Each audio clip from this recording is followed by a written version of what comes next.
Hey guys, RTT back here for the video. Guys, today we have something kind of interesting. Now, you guys know I love VR headsets. I have every single VR headset I feel like known to man. I have the Rift, I have the Rift 2, the Rift S. I have the Quest 1 and 2. I have the PS4 VR headset, which apparently getting an update sometime soon, guys. I have every single headset known to man. So, yeah, apparently these guys wanted to get in on the game too. So Apple is coming out with a VR headset. I don't know about this, guys. So one thing we know about VR headsets is they can get quite expensive. Some VR headsets on the low end are $200 with the Go series of the Quest. And then, of course, the the Oculus series of the Go, and then the Quest will around $400. So what we are seeing is very expensive, type things. We even got into the Rift S that was like, what, $800,000 the whole setup? That's a lot of money. Wait. This is Apple. Guys, we have what could be, at the moment, if it does go ahead and come out, a $3,000 headset from Apple. Wow. Okay, that's going to really put a dent in my whole entire theory. I'm saying $1,000 is a lot of money.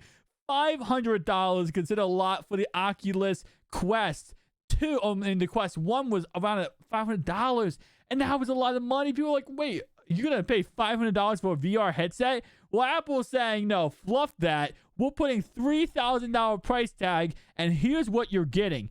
First off, you're getting two 8K displays. So instead of it having, like right now, I think most headsets, if they have one display, they have a 4K display, which is split up into two different eyes. The Quest 1 and 2 have two separate headsets or two separate screens for each eyeball. Currently, they're around, not 4K, but I know the Quest is somewhere around like 2160p, so it's getting up there closer and closer to 4K. Now, Apple's coming in saying, love 4K, that was a thing in the past. Here's our 8K display per eye. $3,000, okay? Keep that in mind. Now, watching this video, don't look at it and be like, ooh, mother. No, don't call your mom. You don't want to buy this, guys. Now, this is just in prototype right now, okay? This is just prototype. By the time this gets released, will that change? Will it change to a point where, it will be actually a lot less money? Most likely, yes. Technology goes down in price as the days go on. But, guys, let's talk about this. So, it literally looks exactly like a Quest 2, Quest 1 and 2. Except the front, instead of it being bulky, like the PS4 VR extends out, and then the Quest is a little bit of an extension, this would be flush, just like an iPhone. It would be flush to your face, and it would be a lot less heavy. I say one thing with the Quest 1 and 2 is the biggest issue is how heavy it is. It's front heavy. It's top heavy. So it pulls down forward because of how heavy it is and how big it is. This looks like it wouldn't. And how she would probably be easy to, move around. But for $3,000, let's see the justifications. And the Oculus Quest 2 is $299. Like, man, I don't know how they're going to get that price tag. I mean, they would have to get that price tag so far down, it's not even funny. But if this is powered, this is something that's kind of interesting. Hypothetically speaking, let's say, because this is what they probably would do. This would be powered by the M1 chip, okay? The M1 chip is currently more powerful than the i9-9900K.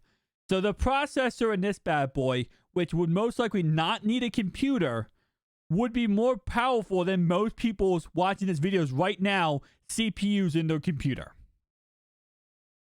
Now you're thinking about something different, aren't you? Now you're not looking at this as a VR headset that has an Android processor that's decent but nothing too special, and it's pretty much like your phone but a little bit better.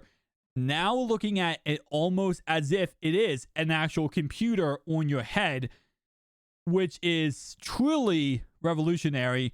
And I say this all the time when it comes to Apple. They always find a way to push the envelope. They push it a little bit farther and farther and farther. And this is somewhere, you know, I love the VR headsets I have currently. I'd want to give it a try. I definitely would want to give it a try and see what it actually can do and what, you know, what the claims that they're going to make with it. Because, hey, I mean, if it can if it can do some actual things like video edit and actually full on run Mac OS on your face, like you can literally walk around, and not walk around, obviously you wouldn't. And it says it had dozens of cameras, so I'm guessing it going the same vibe of the Quest 1 and 2 where it has cameras at all ends. But you wouldn't be walking around with this. But if you're sitting in your bed and let's say you're editing, you could edit a video on your Mac, FaceTime someone on your Mac, do whatever on your Mac on your face. So let's talk about the portability of having a MacBook Pro or an Air with the M1 chip. Now you're talking about having that same MacBook but on your face. I don't know. Is this the move, guys? Is this the move? It probably would pair nicely with a Mac keyboard and mouse. I mean, but you're going to sit on your bed or sit on your desk like this and just look straight forward, and then I don't know what you do. It's interesting. It's really interesting. And I feel like, you know, I feel like VR entirely went from a really cool thing. Everyone loved it. Everyone wanted the idea and see what it would do. And then everyone kind of looked away. Everyone was like, okay, we're going to get away from this idea. This is cool. This is a cool concept. But we're not really focused on it anymore. And they kind of went away from it. I feel like it's back.